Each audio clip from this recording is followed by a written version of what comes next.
Good morning, dobré ráno všichni. Jsme rádi, že tady můžeme být a představit vám dva plány, na kterých jsme poslední 4 roky intenzivně pracovali, a nejenom za nás dva, ale za celý IPR Praha. Jak bylo řečeno, Praha je krásné město a myslím, že si všichni vždycky klademe otázku, jak její krásu, přitažlivost a její hodnoty zachovat dál. Tak, dobré dopoledne ode mě. To naše téma, jak bylo zmíněno, vlastně se zaměřuje na prezentaci metropolitního a strategického plánu optikou, řekněme, nárůstu počtu obyvatel. Když se podíváme na stávající stav, to znamená, kolik obyvatel je dneska v Praze, tak vidíme, že je to zhruba 1 245 000. Tady máme nějakou prezentaci, nebo respektive graf, který ukazuje na ten vývoj od toho roku 2000.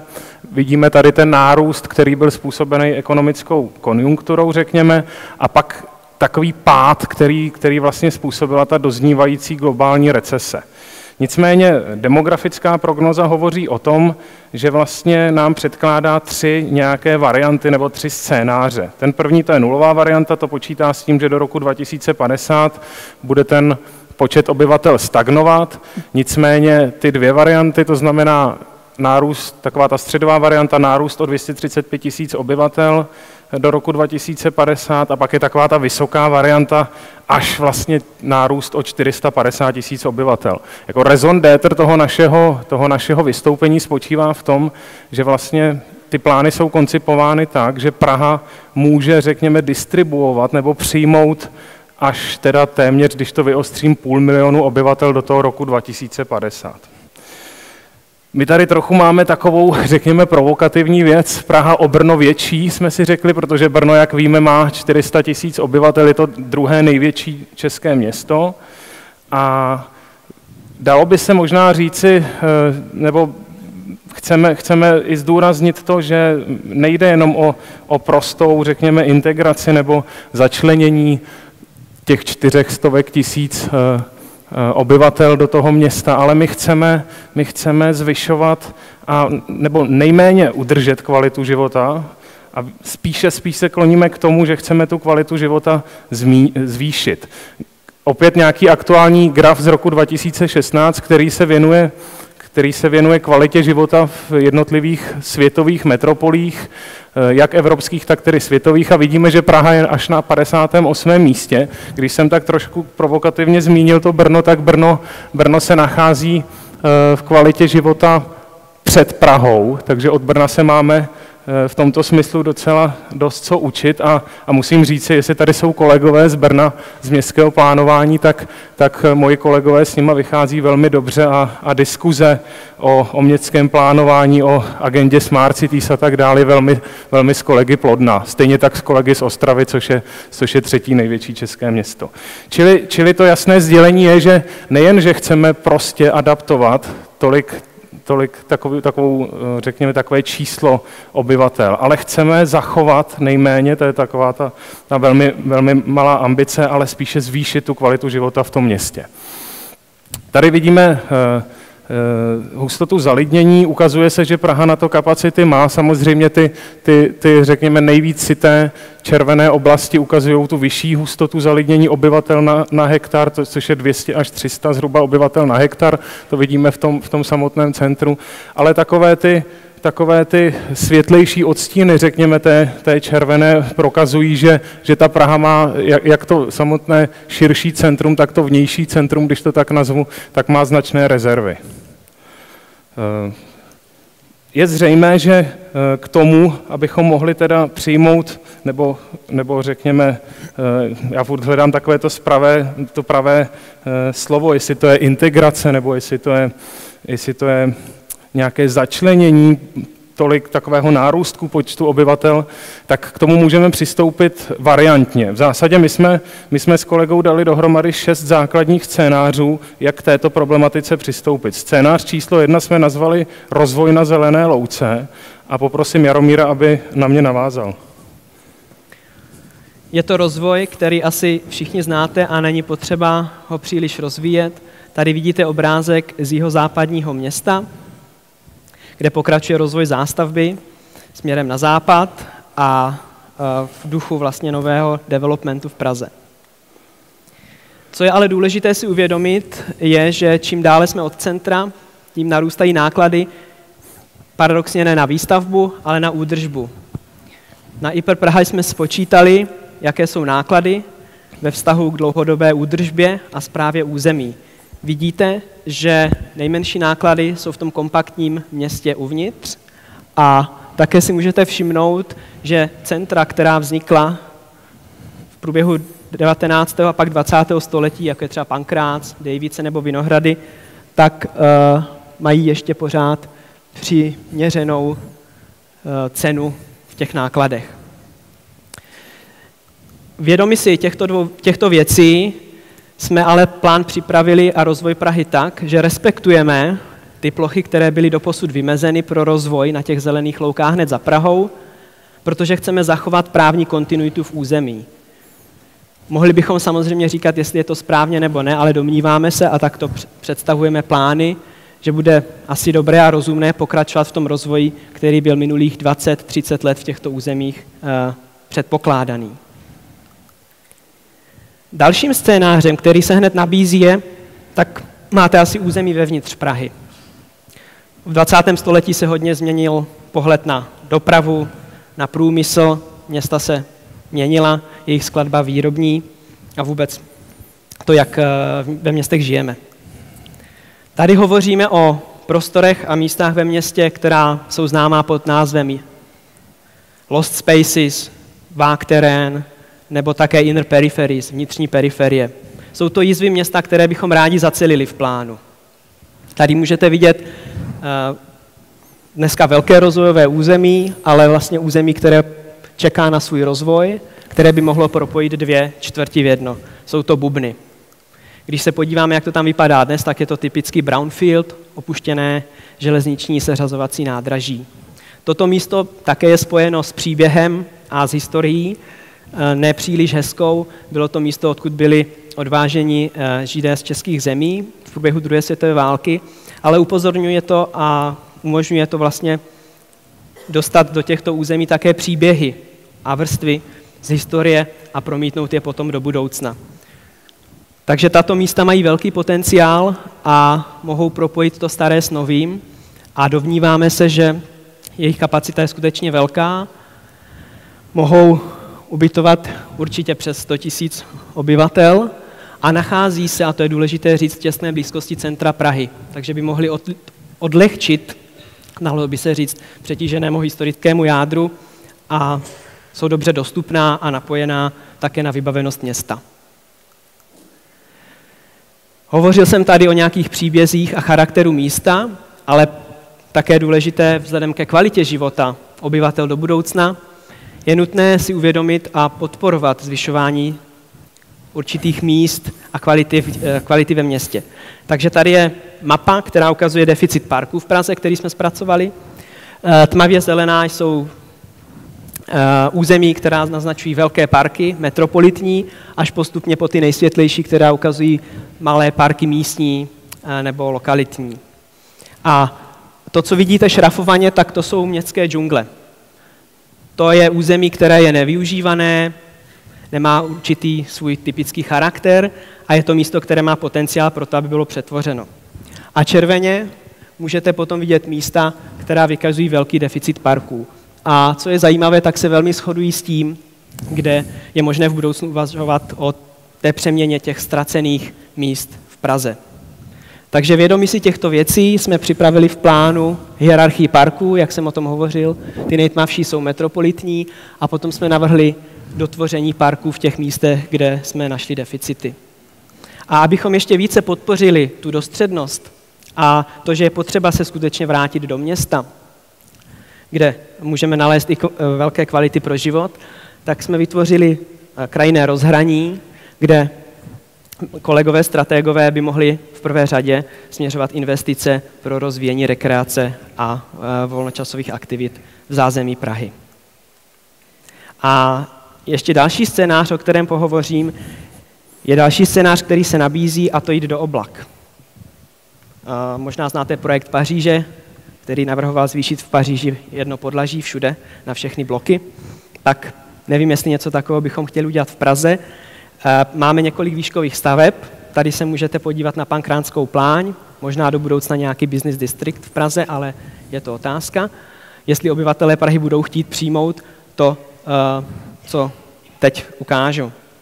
Když se podíváme ještě ale na Prahu a na analýzu současného stavu, tak zjistíte, že Praha je víceméně jen několika podlažní jako celek. Vidíte, že nejvíce dvoupodlažní zástavby 36%. A ta je rozprostřená téměř po celém území města s výjimkou historického jádra. A to, co jsme navrhli v plánu, je regulace výšek, protože jsme si vědomi hodnoty, kterou Praha má, svoji historii, kulturu. A šedá místa jsou ta, která stabilizujeme, tam, kde nenavrhujeme novou výšku. Modrá místa jsou, kde navrhujeme doplnění výšky, ale jenom do 12 podlaží. A to, co asi vzbudí největší diskuze a možná i vášně, tak to jsou tato červená místa, kde navrhujeme zástavbu vyšší než 12 podlaží. Můžete vidět tady Pankrátskou pláň, potom místa doplnění kolem území metra, která jsou dobře obsloužená, a potom také doplnění v těch transformačních územích, to zacelení toho města, těch jizev a podpora jejich rozvoje. Uvidíme, jak se věci budou mít, ale na druhou stranu v mnoha případech jiných jsme velmi striktní a říkáme, že je potřeba chránit to, co dělá Prahu Prahou. Tento obrázek asi všichni znáte, dalo by se říct, že to je image, kvůli kterému přichází hodně turistů do Prahy. A připravili jsme sérii pohledů, je nazýváme horizonty, panoramata a veduty, které říkají, jak přistupovat k tomu, abychom ochránili jedinečný pohled z Pražského hradu směrem do historického jádra Prahy. Takže takto postupně se můžeme dívat na Prahu a budeme rádi, když budeme moci se všemi diskutovat o tom, je-li ten strop 100 metrů správný, který navrhujeme, a je-li možné takto uvažovat o doplnění pohledu na Prahu. A teď bych předal slovo Ivanovi zpátky. Ano, děkuji. Čtvrtým scénářem z mého pohledu, i když kolegové říkali, že řekněme pojem zahuštění je legitimní a vlastně v naší, řekněme, odborné, ale i laické obci běžně používán. Já spíš si říkám, že zahustit se dá třeba polívka nebo omáčka, ale moc mi to nejde do centra. Ale vlastně densification zní pro mě jako daleko lépe. Ale to je prostě, já vždycky hledám nějaké pojmy, které jsou jak takové, řekněme, výstižné a jednoduché, a tady mi to trochu neladí. Nicméně zahuštění, scénář číslo 4. Zde můžeme vidět ilustrační obrázek mikrobytu v New Yorku. Mám takový pocit, že kolegyně, která, nevím, jestli přímo teda stojí za touto výstavbou, respektive ideí, tak bude dnes prezentovat, tuším, odpoledne. Já se na tu přednášku velmi těším, protože z mého pohledu ten scénář zahuštěný není úplně pro tu Prahu optimální. Hned řeknu proč. Když se podíváme zase na nějaké grafy, tak vidíme, že od roku 1991 do roku 2011 se průměrná plocha bytu na osobu zvýšila, řekněme, téměř o 100%, to znamená z nějakých 16 metrů čtverečních na 32 metrů čtverečních. Takže za těch 20 let je nějaký zřejmý vývoj, zřejmá poptávka toho, co vlastně současní občané a obyvatelé Prahy poptávají a co preferují.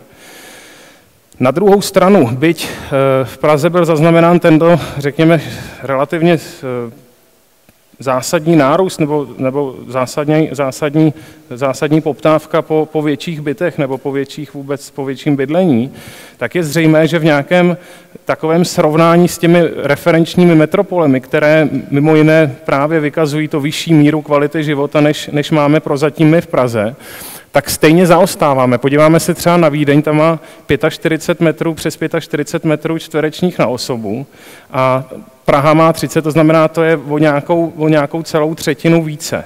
To znamená, z mého pohledu, kdybychom sem přinášeli koncept nějakých mikrobytů, já tu variantu nechci úplně jako odmítat, ale asi by to vzbudilo poměrně zásadní diskuzi, ale právě proto jsme asi tady, abychom diskutovali. Scénář číslo 5, tedy předposlední, se věnuje pojmu nebo tématu suburbanizace. My jsme ho nazvali ke středočechům, to znamená jakoby rozvoj v těch oblastech za Prahou nebo v těch okrajových oblastech města. Tady můžeme vidět zase ilustrační snímek takového toho typického satelitu, kterých, řekněme, po tom roce 90 relativně přibylo, ať už teda na území okrajových částí, okrajových městských částí hlavního města, tak bezprostředně za nimi. A zde opět můžeme vidět zástavbu, jak se vyvíjela nebo jaká byla v roce 89, to znamená před nějakými, ten graf teda pracuje s rokem 2012, takže ne před 26 lety, ale před 23 lety. A vidíme, ty šedá místa jsou vlastně to, co bylo v tom roce 89 a ta červená to, kde se jako reálně stavělo. A vidíme, že ta koncentrace je zřejmá, to znamená okrajové městské části a pak ty satelity těsně za tou Prahou. O dalších aspektech, řekněme, té suburbanizace pohovoří Jaromír.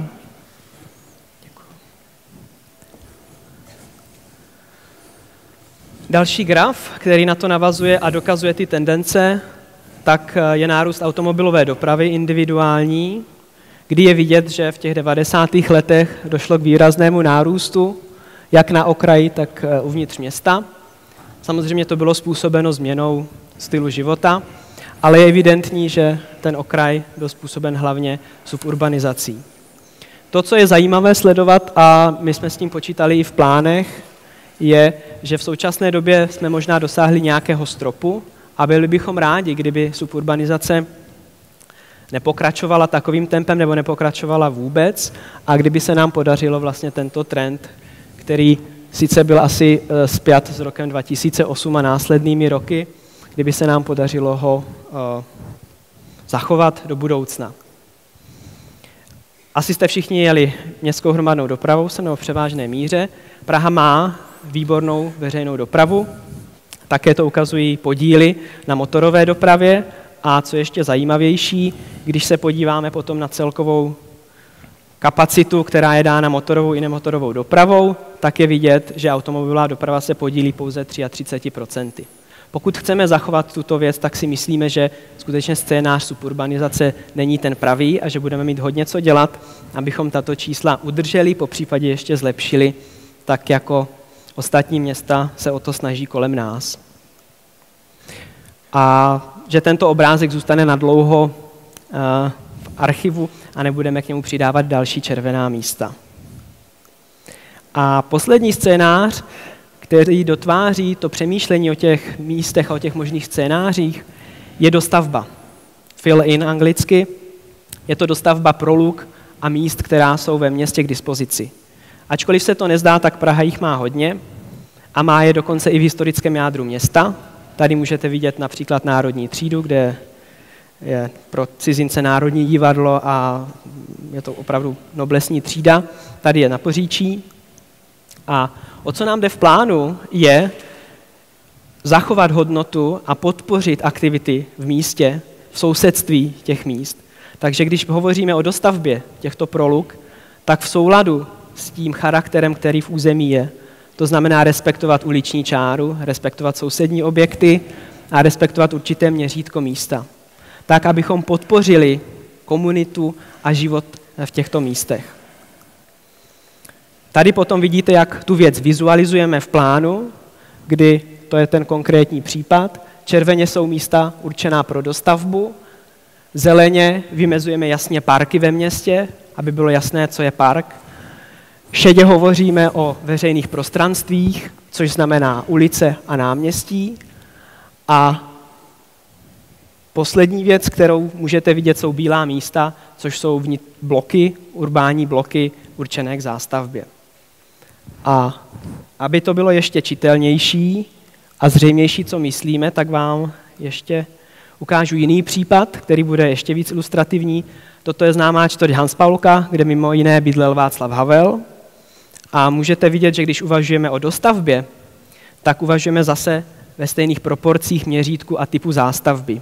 Tolik pro nás není důležité, co se v tom domě bude odehrávat, ale důležité je skutečně, abychom zachytili to místo, jeho charakter a abychom také lidi propojili s plánem a vůbec s uvažováním o městě, Připravili jsme nejenom různá čísla a kategorizaci, což obvykle v plánech bývá, ale dali jsme každému místu, které nazýváme lokalitou, konkrétní jméno, abychom právě propojili lidi, obyvatele Prahy s jejich místem a mohli vytvořit si lepší identitu. A i když máme plán metropolitní a rádi bychom o Praze hovořili jako o metropoli, víme, že je potřeba pracovat i s malým měřítkem a soustředit se na ty věci, které souvisí s životem jednotlivých, řekněme, sousedství, komunit. Tady můžete vidět mapu, která ukazuje navržené propojky a doplnění uliční sítě v Praze. Červeně jsou různé ulice, cesty a modře jsou potom propojení, která překonávají určité bariéry, protože Praha je, jak jste asi si všimli, nejenom rovinatá kolem Vltavy, ale má zajímavou topografii. Což je také důvod, proč třeba máme omezené způsoby, jak pracovat s cyklistickou dopravou, jak se přesouvat v Praze i veřejnou dopravou. A teď bychom rádi s vámi prošli a sumarizovali jednotlivé scénáře. Můžeme si je rozdělit do dvou skupin, ty, které se zaměřují spíše na rozvoj a umístění těch 450 000 obyvatel dovnitř Prahy, to znamená, jedná se o dostavbu proluk, jedná se o výšky, dostavbu výšek, jedná se o zahuštění a potom také dostavbu jednotlivých malých proluk. Tak to byla ta perspektiva, řekněme, stavět uvnitř města, teď je ta perspektiva ven, to znamená, respektive, ano, scénář číslo 1, to jsou ty stavby na zelené louce a scénář číslo 5, to je ta suburbanizace. Čili tohle je takový ten základní binární pohled dovnitř versus ven. Je nutno říci, že každý z těch scénářů má svá pro a proti a v tom plánu jsou nějakým způsobem odráženy. To znamená, scénář číslo 2 je podporovaný a budeme rádi, když nastane a ve velké míře přijme ty kapacity dovnitř města. Scénář číslo 3, to znamená up to the sky, vytahovat budovy čím řekněme výše, si zaslouží z našeho pohledu ještě nějakou zevrubnější diskuzi, protože z té stávající diskuze vyplývá, že to není úplně konsenzuální řešení, jak můžete všichni dobře vidět. Scénář číslo 4, to znamená zahušťování. Já se velmi těším na tu prezentaci kolegyně Mimi, která bude mít odpoledne, protože určitě bude přinášet argumenty pro a bude to velmi, velmi asi poutavé absorbovat ty argumenty pro a ty zkušenosti, které s tím má, ale jak jsem říkal já, ten vývoj je zřejmý, že lidé spíše preferují větší bydlení než to menší. A scénář číslo 6 je také preferovaný, ovšem jsme si vědomi diskuzí a nutnosti práce s obyvateli v těch daných lokalitách, protože samozřejmě každého zajímá a je velmi opatrný, když se má něco udít na jeho zadním dvorku. Tak ta perspektiva jakoby nová, to znamená rozvoj na zelené louce je rovněž preferovaná a ta perspektiva, řekněme, té suburbanizace se i z těch ekonomických pohledů jeví jako extrémně, řekněme, ekonomicky náročná. My na IPRu hodláme zpracovávat takové, řekněme, ucelenější studie o tom z hlediska nějaké ekonomické udržitelnosti s ohledem na rozvoj území, věnuje se tomu vlastně urbání ekonomie mimo jiné. Takže tohle určitě budeme dál rozvíjet, ale už teď z těch stávajících, řekněme, preliminary studií se jeví, že to není úplně optimální varianta pro dlouhodobou udržitelnost. A to, co bychom rádi udělali s vámi se všemi a co nás čeká v následujících 2, 3, 4 letech, je diskuze a probírání plánů a jejich představování a vzájemná interakce. Čekají nás diskuze, zapojení veřejnosti, zapojení stakeholderů, to znamená lidí, kteří mají různý zájem v území a myslíme si, že plány mají potenciál na to, abychom zachovali charakter Prahy, zacelili jizvy ve městě, abychom dotvořili panoramata, abychom ulevili dopravě, abychom extrémně nezatížili městský rozpočet, no abychom Prahu otevřeli růstu, jak tomu kvantitativnímu, tak i tomu kvalitativnímu. Ano. Děkujeme za pozornost.